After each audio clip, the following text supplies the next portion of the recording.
सुप्रभातम आजिर पंचांग ओ अमृत वचन। सुप्रभातम अद्य दिवसस्य पंचांगम। अद्य श्री श्वेतवराहकल्पस्य वैवस्वतमन्वन्तरः द्वितीयपरार्धः दक्षिणायनः शीतऋतुः पौषमासस्य कृष्णपक्षषष्ठीतिथिः सौरवासरश्च शुक्लाब्द षड्विंशत्यधिक एकपञ्चाशत्शतं विक्रमसंवत् एकाशीत्यधिक-द्विसहस्रं डिसेम्बर् मासस्य एकविंशतिः तारिका।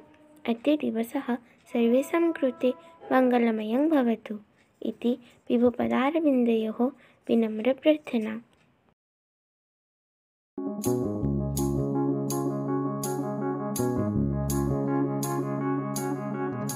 तुमे जो बदगुण को प्रयोग करी अन्यर अनिष्ट करुच ସେହି ବଦଗୁଣ ଦ୍ୱାରା ହିଁ ନିଜେ ନଷ୍ଟ ହେବ।